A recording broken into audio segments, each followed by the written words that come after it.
Now, there's a lot of noise that is being made on unparliamentary words which have been added in the booklet where the coming monsoon session is concerned. The entire opposition has ganged up together, say this is a gag order and this is unparliamentary. But I'm going to pull in our national affairs editor, Rahul Srivastava, with us because Rahul, it seems, even I didn't know quite a bit about it, but the fact that, this is a list that has been curated ever since 1954, and successively words have been added to it. So it all depends who takes offense, depending which side of the treasury benches he's sitting on this term.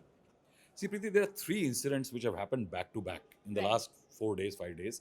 One is the inauguration of that national emblem, the unparliamentary expressions, Right. and the third one is that no proceeds inside parliament. It is being made out as if it's happened for the first time in the history of this country. Now, this unparliamentary expression is not a Mahabharata written by Vedvyas overnight. Right. It has taken since 1959 to be written. Every government has contributed to it. How many pages in this booklet? See, few years back when I actually went through the book last time, it was 900 pages. Today it is 1100 pages. 1100 pages have been painstakingly put together that thou shall not speak. Now, where is it coming from? It's a hilarious story, and I say that in a democracy which talks about since 1935 there was a Government of India Act which said it provides that there should be freedom of speech for the members of parliament and legislatures. You say that there has to be freedom of speech for legislatures in Article 105 of Constitution of India. There shall be freedom of speech for members of parliament, and you have words which should not be spoken. Now, if you go back to Rule 308 of the Rules and Procedures and Conduct of Parliament and Lok Sabha and Rajya Sabha, what does it say? That the right is vested in the Speaker or the Chairman that anything which offends people, sentiments of the nation, interests of the nation, foreign dignitaries, army, defense can be expunged. Why do you need a book? It's an archaic concept drawn over from the British. We are living in a colonial hangover. Imagine in 1906, Mr. Winston Churchill, then a member of the House of Commons, stood up and he was defending an element about slavery of the Chinese in Transvaal area. And then he said he couldn't use the term lies or liar or lies. So he said that the term slavery can't be applied without the risk of terminal inexactitude. He didn't want to say liar. Now in Britain, there is a Society of the Clerks at the table. We have a table office in Parliament which chronicles what is spoken, what is said, what happens. That book is brought out there by the Society of Clerks at the table. It's a recommendatory thing. But this is India. That is England. They are known for a stiff upper lip. We are known for a strong uppercut. Now, in a situation like that, you want to have a book. You have rights for a member of parliament to have free speech. And these people, and then these MPs who have been objecting every day to what is said about them, talking to the chair and saying, please expunge these remarks since 1954. Since 1954, it has been happening. Today, they say that no, this word is objectionable. It is regime specific. Today, if Prime Minister Modi is called a Jumlebaz on the streets and the government is called indulging in Jumlebazi, it is becoming a no word inside Parliament. Similarly, in the UPA time, what was happening is that you talk about when you had 2G, Commonwealth Games, and all those scams happening. At that time, dishonest was expunged August 17, 2011, dishonesty on March 3rd, 2011, shame on March 12, 2012. But we still hear shame, shame every time somebody's Sheer getting shame, up to shame. talk. See, again, the speaker and chair are saying that this is in context. But irrespective of the context, if there is something which is objectionable, can be expunged, why do you have a book over it? Now, can you imagine in a country where corruption scams are dime a dozen, almost every regime is hit by it. Prime Minister Modi may say that not his regime. In the country like that, in November 17, 1966, you had corruption and corrupt man as an expunged word. In 1966. 66. Can you imagine? And we had multiple scams. If there was corruption word was not used, the Rajiv Gandhi government wouldn't have gone on Bofors. The UPA government wouldn't have gone on the multiple scams during the period. Lohia, Ram Manohar Lohia called Indira Gandhi Gungi Gudiya on the floor of the house, not expunged. Few years later, Mr. Madhulime says the same thing, expunged. Now, what has changed? It changed because the regime became powerful. It became powerful. It started taking, it started objecting.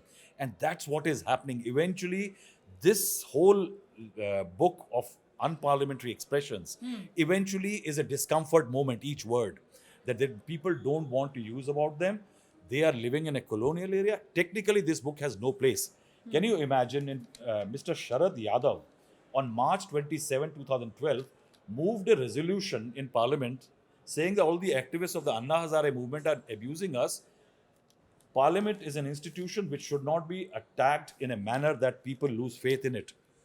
So, if some activist is calling the government corrupt is an insult and is a threat to the institution, then throwing mics in UP Assembly, then damaging property in the Kerala Assembly, uh, overturning wads of notes on the table office inside Parliament in the Catch for Vote scam, all those don't lower the dignity. When members of Parliament contest elections from jails facing rape charges, that does not lower the dignity. But calling a government ayogya, as it happened on November 17, 1966, I can't call a government ayogya Ayogya. or a minister ayog or a MP ayogya. The book has no relevance. So that, that's the point, because if I'll just tell our viewers, so what I have with me are 45 pages of unparliamentary expressions. So this is just an edition of 2021 and 2022. So this is the edition of 2 years. But the book you are saying, or the booklet, is no longer a booklet, it's a big thesis of sorts, because it's 1100 It's pages. 1100 pages. 1100 pages. I just want to end with one question, and I'll ask you that, Rahul Srivastav. What's the need of this then? Because you had yesterday Om Birla, who came out and said that it will be seen if it is in context. If it is in context, you can see it. Why keep adding these words? What's the use of this 1100 page booklet? What is the use of having expunging lollipop? It was done in Punjab Assembly. Lollipop was expunged. Why can't a member of parliament stand up and say what the janta is being given for all they need are lollipops? Now, if you do that, it will be expunged. The point here is that politicians who are supposed to have thick skins only display this thin skin inside parliament. They do disrupt the house. They don't have discussions. They climb on top of the tables.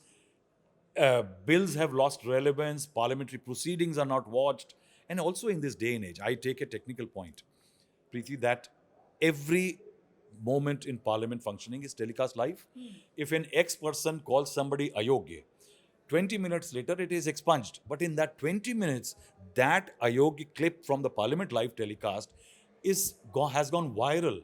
You can't stop it. So in a day and age where technology has obliterated the need for such rules, why have them? The point is there are enough protections and immunities for members of parliament. There are privileges. See, for example, a member of parliament, what he says or does inside on the floor of the house can't be challenged in courts. What a fantastic immunity. Now, if you have immunities, why are you worried these words should be there? I think this book needs to be abolished. And in place of it, only the laws that if you are being obnoxious, then the chair has the right to expunge them. Otherwise, we are living in the dark ages of the colonial era. And when we talk about, thin skin, the latest example of that is there's a huge controversy which is blown up today. This was, of course, yesterday's controversy, which is that an order has been given today saying that you can't hold any dharna, strikes, religious ceremonies on the premises of the parliament. Now, this was another attempt where the opposition has banded together and rightfully saying that you are trying to gag democracy. But then democracy was being gagged, Rahul Srivastav, from 2009, because this order is in place when the UPA was also in power. Yes, Mr. Shabshir Sharif was the Secretary General of Rajya Sabha who issued this order, and it has been around. Inside the house, you can't show placards, slogans, banners, nothing can be shown. Outside, imagine this order, which has been around since 2009, that you cannot. Where do members of parliament go and protest? Next to the Gandhi statue. The man who spent his entire life staging demonstrations, dharna, anshan, pradarshan, you can't hold a demonstration. And these are members of parliament. But even though these orders were in place ever since 2009, only the last session we saw them stake out in front of the... No, there have been stakeouts on various bills. I've seen members of parliament, say for example Telangana, they spent the night there.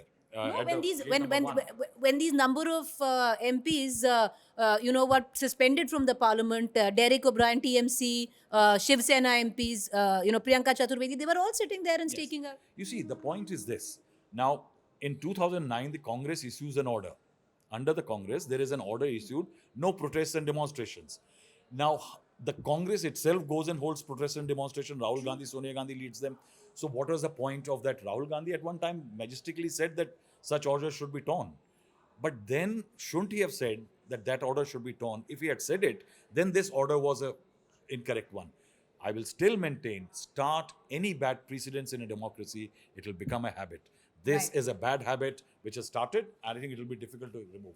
Well, this is a bad habit for sure, and I would reckon so is this. But we'll see if it's actually implemented in spirit. Are we still going to see protests right There will be outside the protests. There should be parliament? protests. Well, there should be protests. Are we going to see it being imposed, or just an order was circulated and that's the end of it? We are going to keep a keen eye of all of that. Appreciate you joining us, Rahul Srivastav, breaking it down for us, because in a lot of ways, viewers, this is also political hypocrisy, where the opposition or even the incumbent government is concerned.